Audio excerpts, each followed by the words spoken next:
Bienvenidos a Metabolismo TV, tu fuente de información correcta sobre el metabolismo y la salud, el cáncer y la obesidad. ¿Qué tema? Yo soy Frank Suárez, especialista en obesidad y metabolismo. Hemos recibido solicitudes de personas que están participando dentro de Metabolismo TV y le invitamos a todos ustedes que si quieren hacer preguntas o quieren temas que nosotros cubramos, nos los pueden escribir aquí dentro en el Metabolismo TV y nosotros con mucho gusto los consideramos para ponerlos y poder educar sobre estos temas, ¿no? Nos han pedido que hablemos sobre la relación que existe entre el cáncer y la obesidad. Pues sí, hay una relación. De hecho, me voy a mover a la pizarra para explicarles un poquitito sobre esto. Fíjense, hay una relación directa entre el cáncer y la obesidad. Y es la siguiente. Hay estudios que demuestran que el cáncer, que es un tipo de célula que crece de forma descontrolada e inclusive destruye el resto de las células del cuerpo, cada vez hay más incidencia de cáncer en el planeta. Hay ciertas enfermedades que se vienen controlando, pero la incidencia de cáncer viene aumentando. O sea que cada vez hay más incidencia. Hay distintas teorías. Hay teorías de que son los tóxicos, otras teorías de que es genético, otras teorías de que es la alimentación, distintas teorías. Pero fíjense que son teorías, nadie tiene prueba de nada. Pero le puedo decir una cosa así. Algo que se sabe de lo que hay prueba es de que entre las personas obesas, las personas con sobrepeso, hay un 346% más de cáncer en general. Eso es información que viene de Estados Unidos, del Center for Disease Control, que es el centro de investigación sobre las enfermedades de la población de Estados Unidos, y las publican todos los años. Pues el último estudio refleja que entre las personas sobrepeso hay un 346% más de probabilidades de cáncer, de todos los distintos cánceres. Estamos hablando de cáncer de la próstata, cáncer de las mamas, cáncer del hígado, cáncer del estómago, de todos los tipos de cáncer habidos y por haber.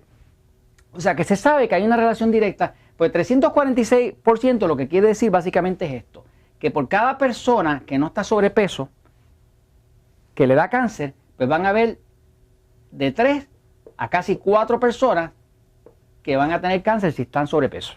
Quiere decir que eso es lo que quiere decir un 346%. Ahora, cosas que se saben sobre el cáncer.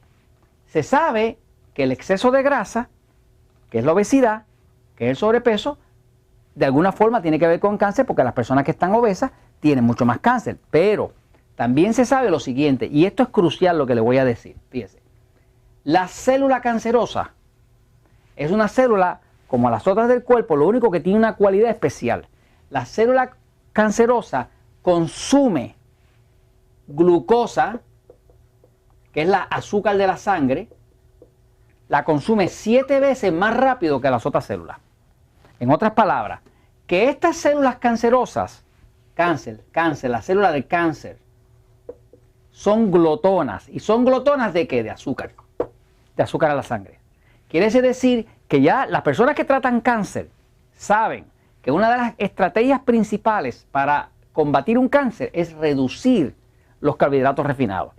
Pan, harina, arroz, papa, dulce, chocolate, los carbohidratos refinados. Si la persona comiera muchos vegetales, ensaladas, que no son carbohidratos refinados, son vegetales, son carbohidratos naturales, que tienen fibra, mucho fruta, vegetales, pero sobre todo la fruta que no sea dulce. No puede ser la fruta tropical, porque la fruta tropical como el mango, como la piña y demás, el banana o el plátano, como dicen en México, nosotros acá en Puerto Rico le decimos el guineo, es demasiado dulce. Pero la fruta que no es tan dulce y sobre todo los vegetales son muy buenos para una persona evitar el cáncer. Lo peor que se puede hacer para una persona que tiene cáncer es darle a comer mucha azúcar, mucha cosa dulce, mucho pan, mucha harina, mucho arroz, mucho chocolate. Eso es mortal porque esa célula se regenera y come y consume el azúcar 7 veces más rápido que las otras. Fíjese que el cáncer es invasivo y crece 7 veces más rápido que las otras células del cuerpo. Por eso es que en un poco tiempo se come el cuerpo. De hecho, las personas que le da cáncer empiezan a perder peso. Y la razón por la cual pierden peso es porque la célula cancerosa se traga toda la glucosa del cuerpo y deja el resto del cuerpo sin glucosa, sin energía. Por lo tanto, la persona empieza a perder peso. Porque el cáncer se la traga toda mientras crece de forma desenfrenada. Así que una de las estrategias para evitar el cáncer es hacer una dieta baja en carbohidratos, que no tenga mucho azúcar. Y déjeme decirle que cuando usted le detectan un cáncer, por ejemplo, una señora que le detectan un cáncer en el seno, si se lo detectan hoy, en promedio hace 8 años que empezó. O sea, que cuando ya lo detecta una placa de rayos X o una mamografía, ya hace 8 años que ese cáncer empezó. Lo que pasa es que para el momento en que llega al tamaño en que se puede detectar, ya han pasado 8 años. Quiere decir que el cáncer lo más que se puede hacer es prevenirlo. ¿Cómo se previene? Haciendo una dieta correcta y evitando la obesidad. Y haciendo cositas lógicas como tomar mucha agua, hidratar el cuerpo y mantener la salud. ¿Y sabes qué? La verdad siempre triunfa.